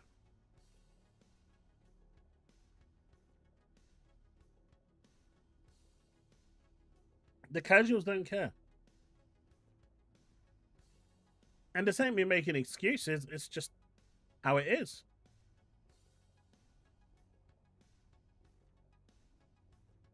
My brother has always been a PlayStation fan, right? Through and through. He's always been a PlayStation guy.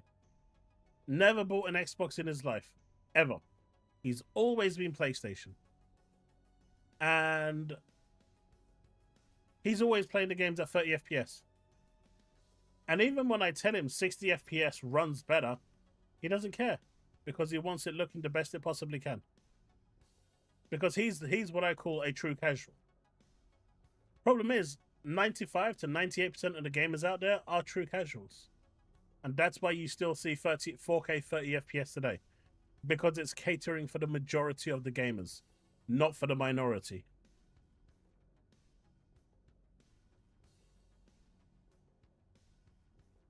Roblox is ridiculous, man. Roblox is... I don't know what to say with Roblox. But yeah, Laura Fryer, she hasn't been at the company for 5 years. She doesn't know anything. What she knew is no longer relevant. Unless she knows people inside that are feeding her board level information, which I highly doubt.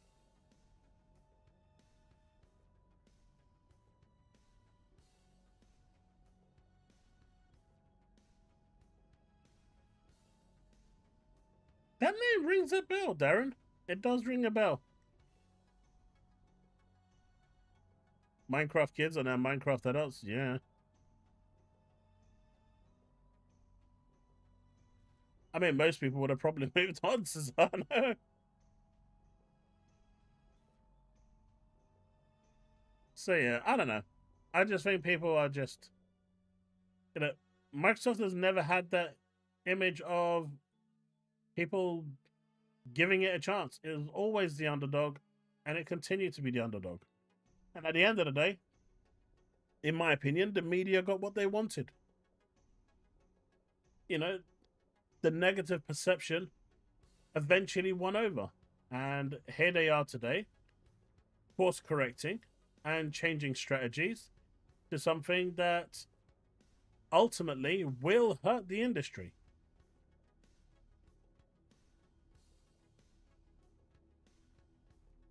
Wow, teams are that well. But you know, make no mistake, this is going to damage the industry. If Microsoft fully exits the gaming industry and pulls out from hardware eventually, I'm not saying that they are, because we already know that they're making a new console. That's been reiterated multiple times, and unless you're King Fresh and who thinks that they're going to make a controller as their that's what he thinks the next generation hardware is going to be. He's publicly said this on Twitter, by the way, so it's not like I'm shitting on the guy like needlessly. He publicly said that the next generation that Sarah Bond was talking about is a controller. That's what he said. So I'm just quoting what he said. It's going to be a console. But if they pulled out from the next generation as a hardware manufacturer, do you know how much damage and disruption that's going to cause the industry? You essentially give Nintendo and Sony a monopoly in their own fields. I mean, Nintendo already has a monopoly. And you've seen how that worked out. They just don't give a crap about anything. They will do anything and everything they want. £80 games, no games on cartridges, nothing of the sorts. Nothing at all. And nothing anyone says is ever going to change that. They do what they want, act as they want, and, you know, bill as they want. Now imagine that power being given to Sony as well. Handed on a plate. Where they can do whatever they want. You are going to see real big changes happening overnight. And that is what I'm against.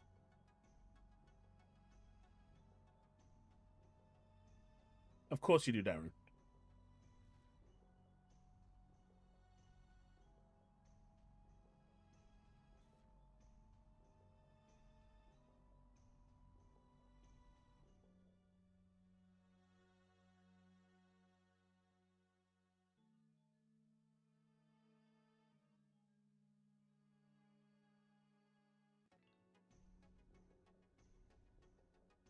But it is what it is, man.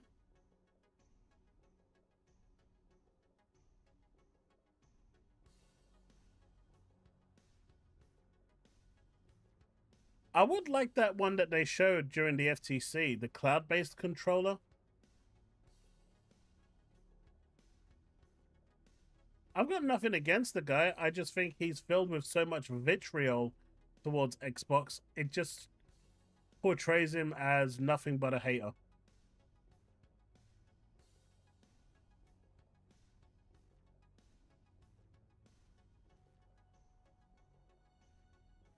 No, that was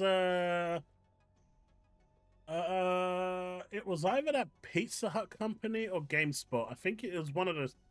It was a pizza company or GameSpot that coined Craig. If King Thrash is claiming it, he stole it.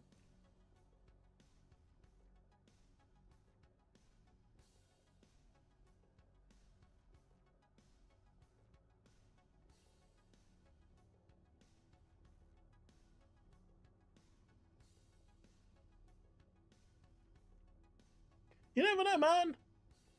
You never know. The cloud controller might still come along. I really like the concept of that. After using the Stadia one, it was quite nice. It instantly connects to the satellites for instant connection, no matter where you play. That was always cool.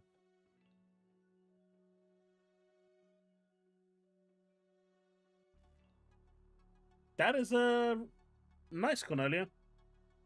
Chat, I'm going to be back in just a second. Give me a sec.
Man, I did not know that you guys in the US did not have spicy Cheetos. You guys are missing out. Just gonna put it out there. You guys not having spicy Cheetos? You are missing out.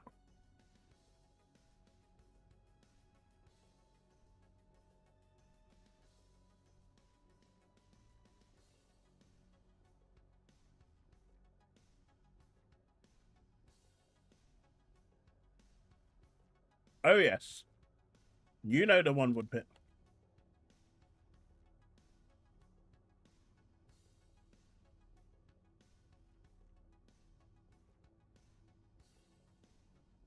Not according to a bunch of the Americans on social media. They're crying they don't have them.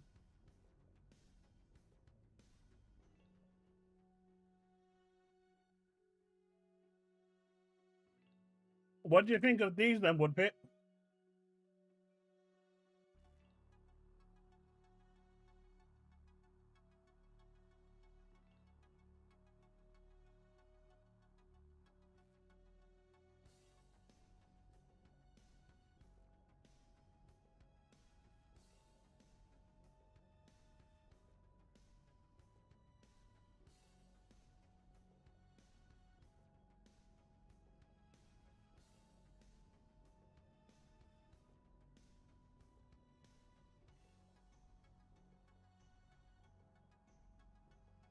This one.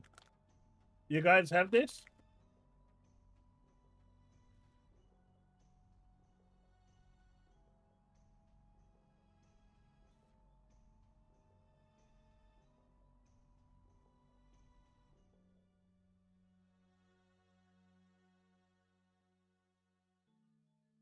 Weird.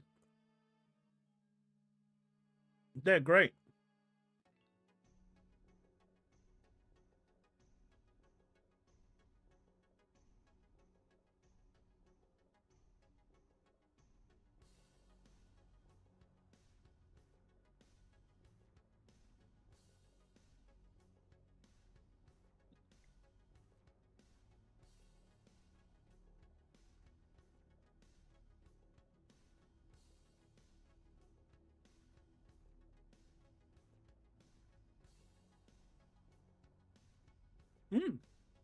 9 Pizza Hut restaurants are closing.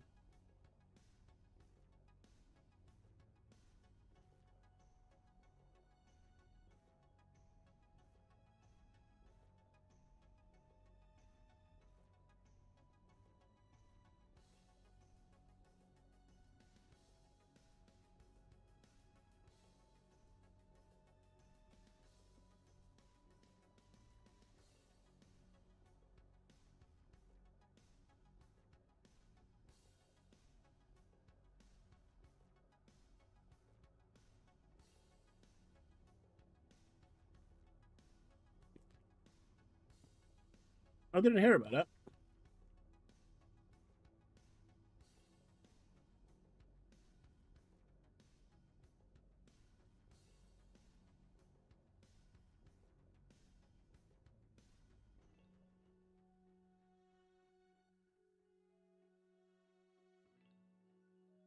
I'm not sure how true it is though.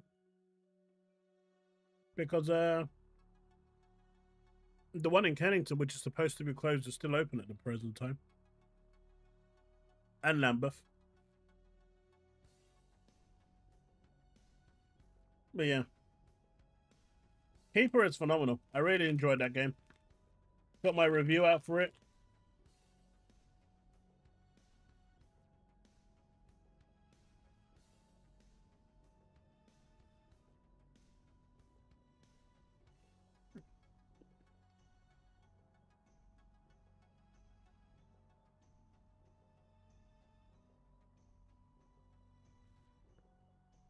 I think Starfield will, but with the DLC. That's what they're waiting for.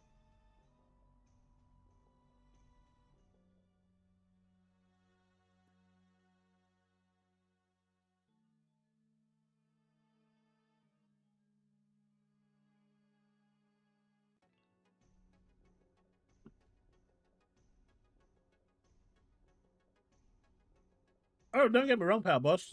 I don't want it to go. And I hope it doesn't.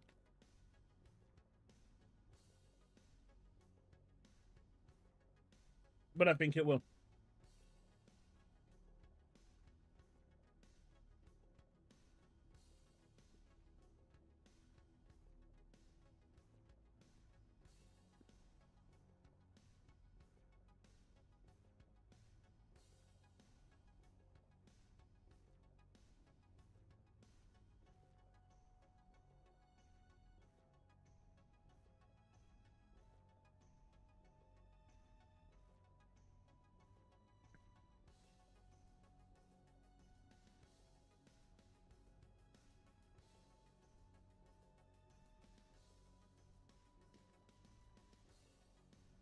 So Darren, why isn't it out there?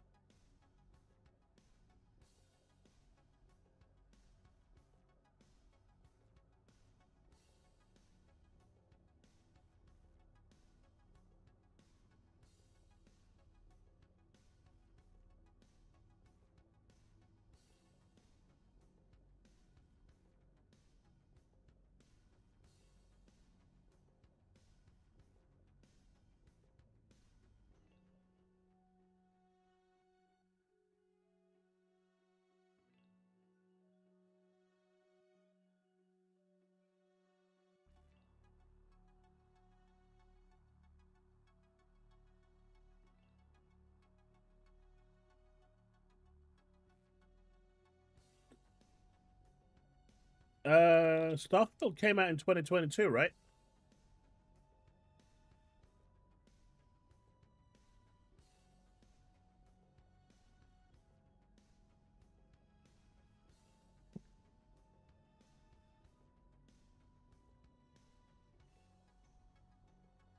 Hey, man. They'll eventually get it right.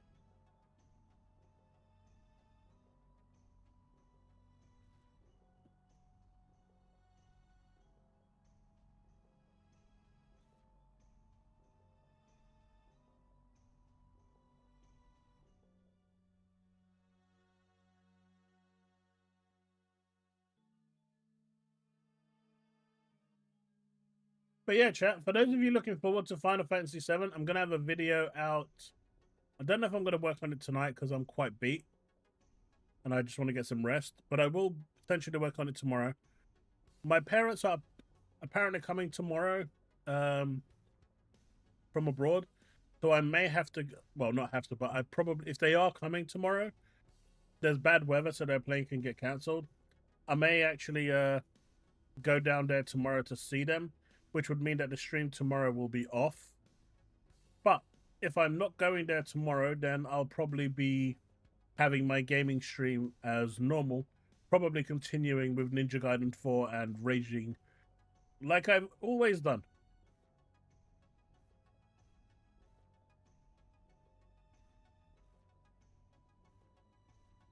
But on that note, guys, I'm going to call it. Once again, thank you so much for everyone hanging out tonight. Sorry for the late start. It took a while, but I will have that video out soon so you guys can actually see it running through my camera. So it won't be a direct feed, but it's good. It's really good, and you guys are going to be happy with it. Alright, folks. I am going to be out. Have a good night, and I'll see you next time. Peace out, folks, and remain legend.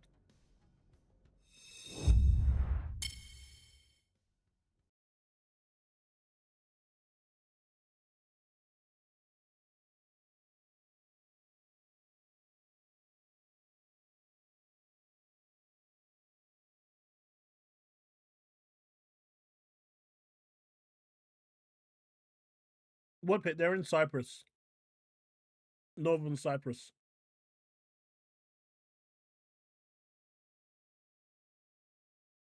Peace.